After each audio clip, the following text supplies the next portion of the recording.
Raising the Conversation, Season 3, Tomorrow's Church, a podcast by the MacRae Centre for Faith and Culture at Acadia Divinity College, with your host Joel Murphy, facilitator of trend research and analysis here at the MacRae Centre. Hello everyone, welcome back. I'm very excited for today's, for this conversation to have with Laura. Laura serves as the Associate Director of Youth and Family and the Coordinator of Justice and Advocacy for the Canadian Baptists of Atlantic Canada, which is exciting. She holds a bachelor's degree from York University in Toronto. She's passionate about young people, spiritual formation, and through her work hopes to build the church that they want to be a part of. She lives with her husband, Andrew, and their 3 young children in downtown Charlottetown. And we were just talking about the summer and how it's busy, but it's fun to have our families around us. And today I'm very excited that Laura is able to talk a little bit with us about this idea of attachment and attachment discipleship. And I feel like I just want to hop in and get into it, but maybe Laura, if you could kind of introduce yourself and like who you are, what you're doing, and then we can hop into the conversation as well. Thank you for being willing to talk with us. Yeah, for sure. I'm really excited about this. So like you said, I live in PEI. I'm a mom of 3, so it is busy, but it's wonderful. I love this stage of having a young family. And I work with the CBAC Youth and Family Department, so I spend a lot of time in the next gen space, getting to talk with kids, pastors, youth pastors, people who are working with young adults, and just hear like across our region, you know, what's happening, what's God doing in Next Gen Ministries, what are we seeing kind of as the precipice of where we're going. And I love that work. I love young people, and I love to see what God is doing in young people. And then with my other hat as the coordinator for Justice and Advocacy, I spend a lot of time just coming alongside churches that are asking, you know, how can we join God in our neighborhood? How can we be agents of renewal? How can we be the ones to actually engage systems and bring about structural change? And I love that work. I love getting to come alongside churches as they're learning and really undoing a lot of the harmful narratives that we've inherited and working to kind of like see that, you know, percolate into their church communities. And I just love the heart of, Atlantic Baptists. They love Jesus, and they love like serving and getting to see God move through their communities. And that's a really cool, special thing. So I love what I get to do in this region. It's pretty fun and exciting. Oh, that's amazing. Well, we're lucky to have you, but I love that work. I feel like we could talk about that, but here we are.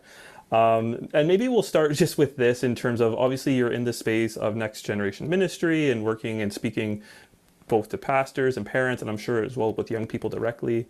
So based on your experience, what are some of the changes or trends you think are most relevant to that ministry of children, youth, and family? What comes up and top of mind for you? Yeah, I love this question. I love talking about trends, and I love kind of, you know, looking at like the global church, what's happening, how is that impacting our region? And so I have a couple things that came to mind. The first one is what I would call a remnant being formed. So I feel like we've heard people talking about the remnant since COVID times. You know, it was kind of this way that we were describing like this mass exodus of people that we saw during the pandemic and it had started before the pandemic, but that was like this moment where people were kind of in or out. It was do or die. They were like, am I going to do this Jesus thing or am I done? And we did see a lot of people walk away from the faith. We saw a lot of people that were, you know, they could have been like raising their family in the church. We thought that they would be, but they were like, you know what, this isn't for me. And then we also saw just so much increasing polarization. We saw some fissure issues, just really dividing people. And from that experience, we talked about, you know, the people that were left following Jesus as the remnant. They were like, we're here for it. And in my experience, I've really seen this dynamic play out in youth and young adult ministry as well. So, you know, what that looks like is the ones that are there the ones that we still see, not just showing up, but the ones that are like, I am here, I want to know more, I want to go deeper. They are so engaged and they're so mature. I see such a difference in maturity level, even just in the last 5 years, with the teens and the young adults that I get to encounter. And I know that I see youth pastors, young adult pastors that are seeing the same thing, just this real earnestness for the way of Jesus. And, at OneCon this past year, we oriented the entire weekend around prayer and just encouraging students to engage prayer and encouraging leaders to build cultures of prayer. And we saw just this incredible responsiveness to some really risky invitations. Our speakers were inviting students to engage with prayer in like really risky ways where you're like, I don't know if this is going to work. I don't know if they're going to buy into this, but they so did. And through that earnestness and this like hunger for God, so many life-changing experiences and encounters happened. And to me, that just speaks of like, again, this remnant being formed in the youth and young adult culture of our church at this moment. Another trend that I've kind of had my eye on for a bit is kind of a weird one. So just go with me here, but it's an increasing awareness and belief in the supernatural. And so what I mean is, this is different from like when I grew up, when I was coming of age. I'm a millennial. When I was coming of age, there was this really postmodern kind of like rationalistic paradigm where, you saw the rise of the new atheism, and the big questions that we were wrestling with is like, is God real? And so out of that, you saw this real double down emphasis on apologetics, and you saw books like Case for a Creator and stuff like that, like really trying to give us reason to think that or entertain an idea that God might be real. But I actually don't think that's the question that Gen Z and Gen Alpha are wrestling with. I'm seeing, even just in the last like year or two, this real sense of like, oh yeah, we believe in the supernatural. We believe that like there's beings, that there's stuff that we can't see. And I think that a lot of that has to do with just the level of darkness that they encounter. They see their friends go through really serious mental health stuff. They are, every time they open their phone, privy to the darkness happening all over the globe. They're like literally watching horrors across the world happen every single day. They're more aware of like school shootings, of their friends who are having suicidal ideation, like all these things. They're aware of their own unhealthy coping mechanisms and addictions, and like they want to change. The reality is they want to change, but they know that it's beyond themselves. And so, yeah, I've seen this real turn to spirituality and engaging like spiritual things. If you go into like, I don't have TikTok, but if you go into TikTok spiritual things, you're going to get right into Gen Z's like psyche around these kind of spiritual things. But it's really interesting. And so what this means is, like I said, 10 years ago, we really focused on helping young people entertain the idea that God might be real. Even Alpha youth, we saw that it was all about like, would you ever consider that God might be real? Now it becomes, hey, out of all the spiritual realities out there, maybe could it be Jesus that will actually help you heal?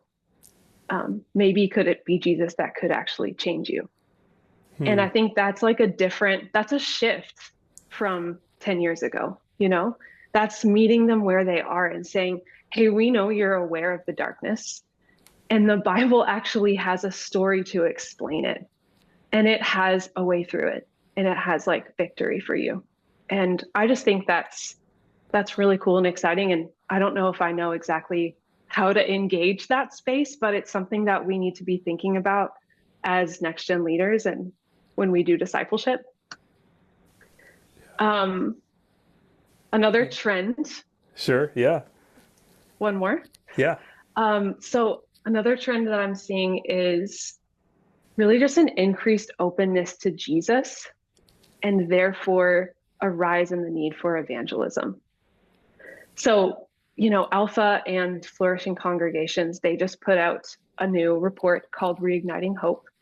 And they found that there is a significantly increased spiritual openness, likelihood of someone going to church for the first time, and an increased openness to the message of Jesus in particular. These are like really interesting findings because just 10 years ago, they were seeing a decline in all those things. And so there's definitely a shift happening in our culture in Canada where, young people are open to Jesus.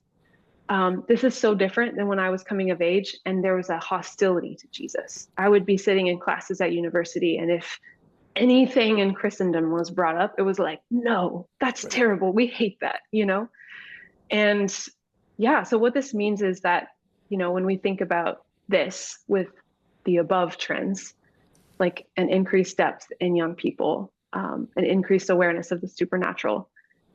When we think about a declining faith in institutions, people are actually interested, young people are actually interested in the idea that Jesus might be the way, that his message might have something for them.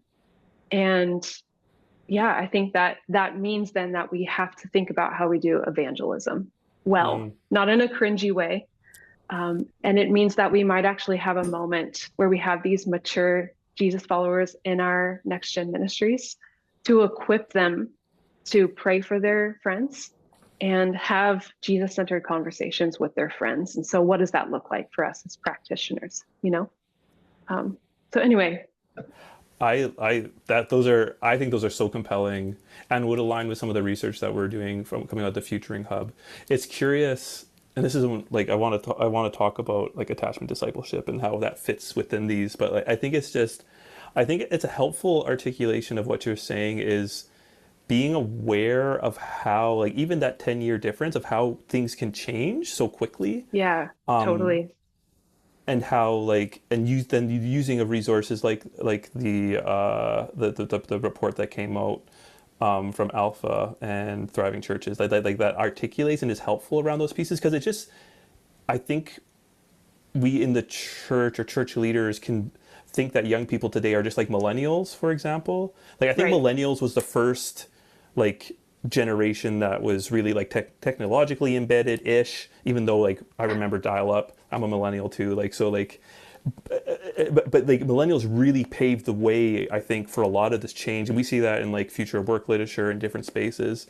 But I think the articulation of the generation Gen Z following millennials, and then even generation Alpha, which is like our kids, like that it's different. It's the experience of those generations is so different. And actually, I think I was just talking about it today, and then we'll focus on attachment discipleship, or you can retort the idea of, because there's such a rapid, the scope and the rate of change has so greatly increased in recent history, based on technology, based on geopolitical climates, connection across the world, like all these kind of drivers, that change is happening quicker and quicker and quicker and quicker. And so the difference between generations, I think is significant, is greater. Like, I was talking to somebody today, and like my grandmother, who I talk about a lot, talked about how my grandpa came and visited her on horseback, right? Like that was her experience. And then my daughter, like rides horses for fun, right? Like it's just a completely different perspective and experience. And I think like what you're doing is highlighting these trends, but also noting that how quickly they can change, and then then how do we as church leaders, as church practitioners, as ministry leaders, how do we then be responsive to these changes and be aware of them and all these pieces? So yeah, I think it's totally.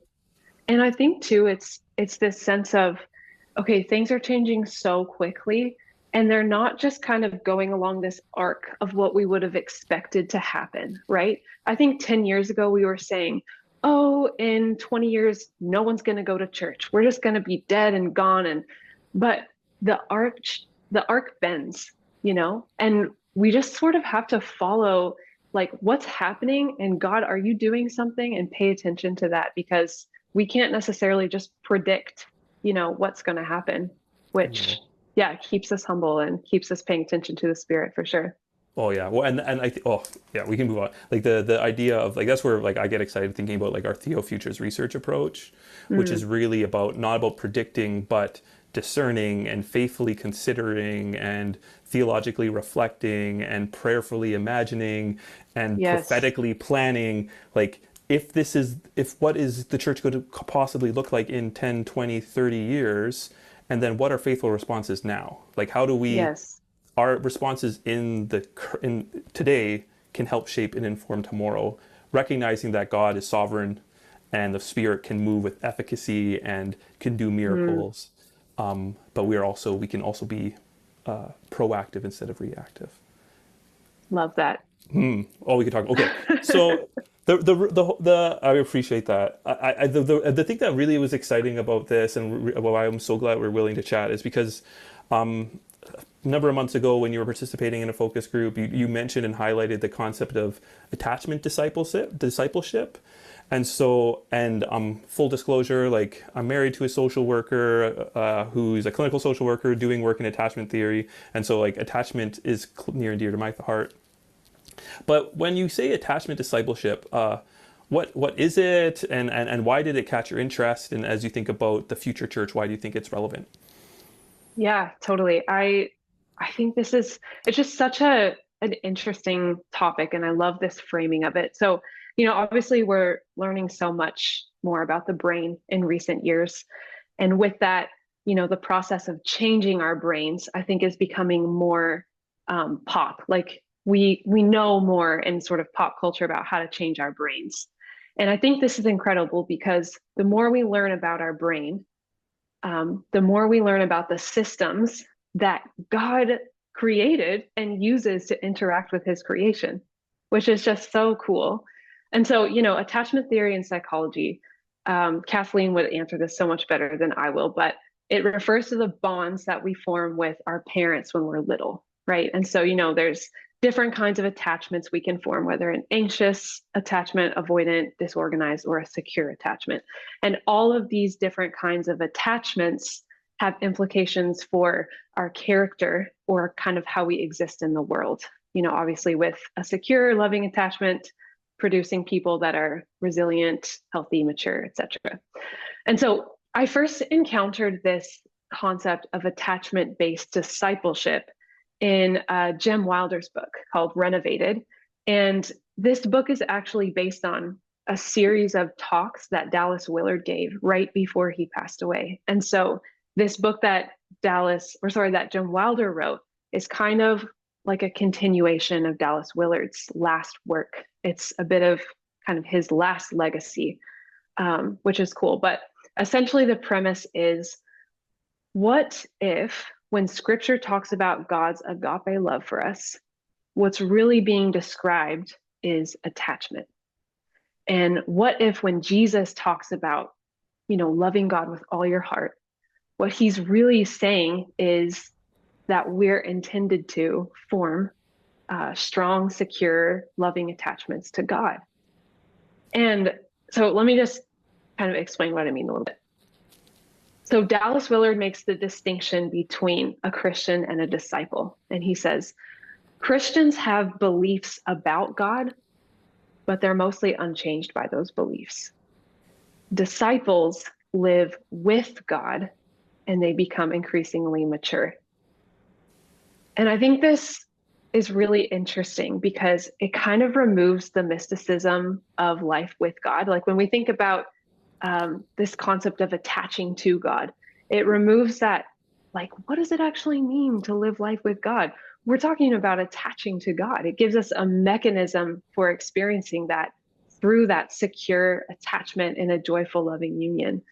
And I think it removes this kind of doctrinal sort of ideas level understanding of God and pushes it further down into this kind of experiential felt reality of God based on experiences of relationship, and yeah, like his love and felt affection for us. And so when it comes to discipleship, I think understanding our relationship with God as a secure attachment has huge implications for actually how we do discipleship. Could you tell more about that? Like, what does that mean? Yeah, definitely. So when it comes to discipleship, why does this have huge implications? Because what we hope for out of discipleship is maturity, right? Deeper character, healing, transformation, becoming more like Jesus. Ultimately, Dallas Willard talks about the ultimate like indicator of your transformation is whether or not you spontaneously love your enemies. I love this. It's a high call.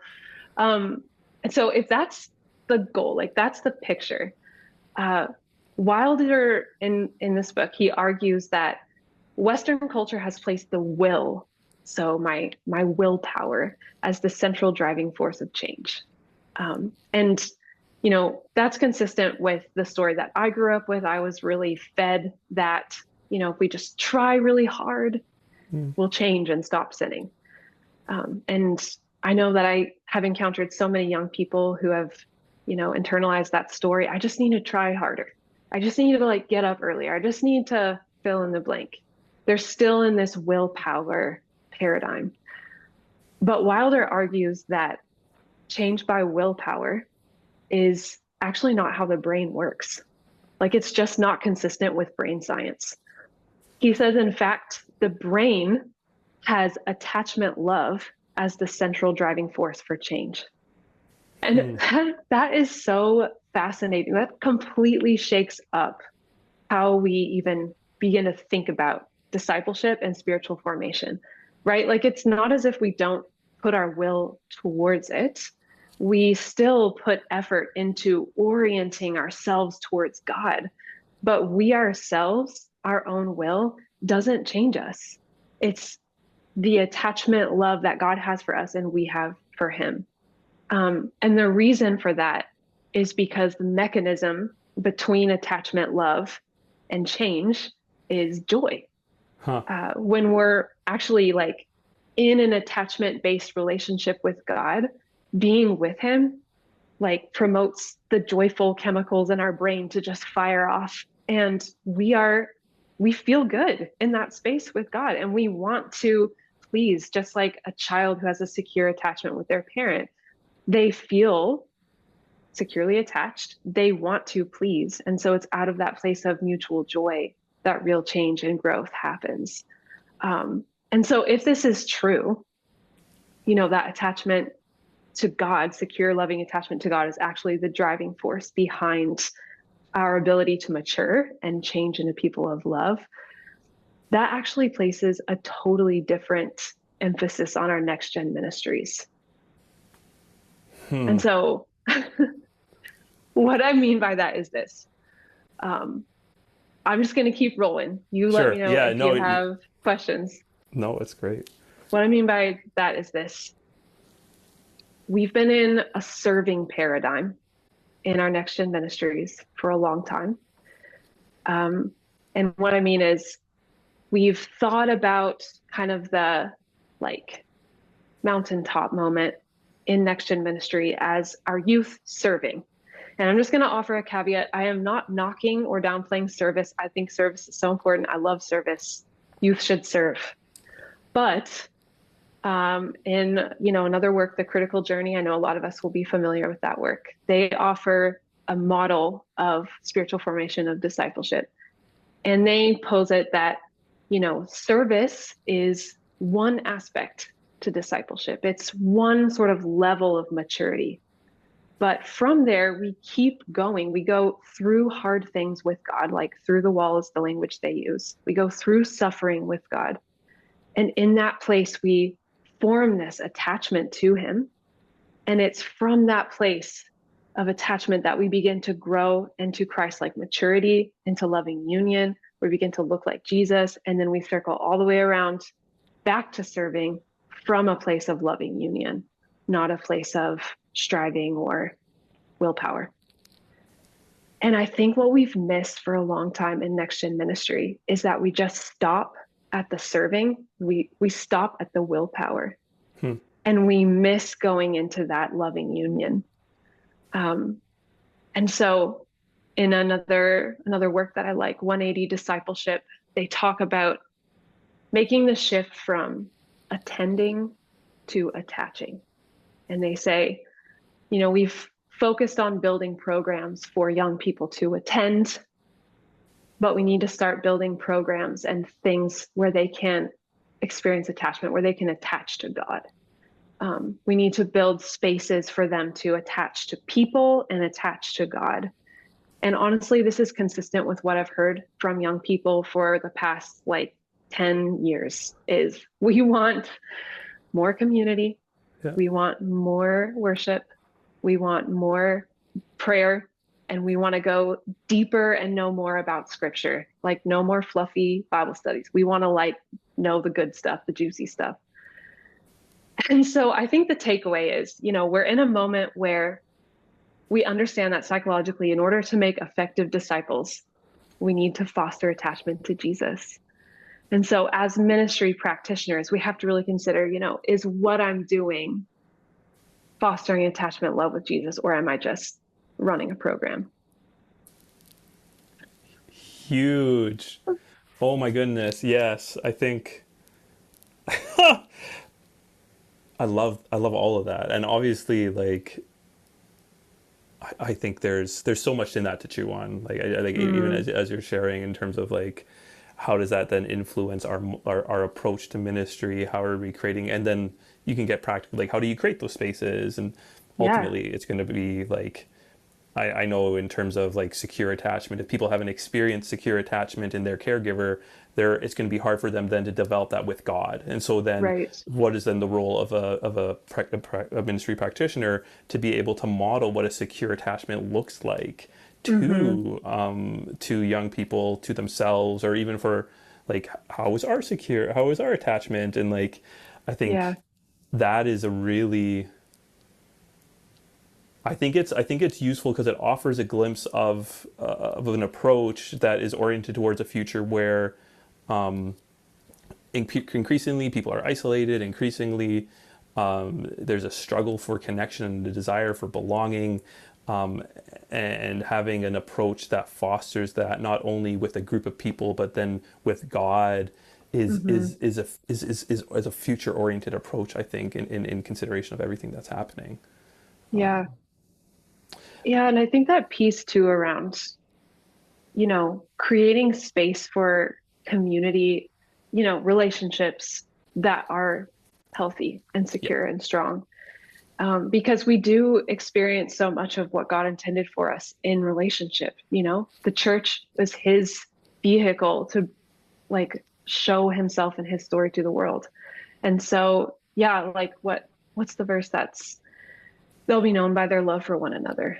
And so it's that sense of we really do have an opportunity to work this out, to model this, to bring people into it in the context of those healthy, thriving communities. And so what does it look like then to create spaces for authentic community and not just a program that is bringing people in, or a space that's just come and sit and be quiet and face the front. But, these same kind of conversations we've been having for a long time.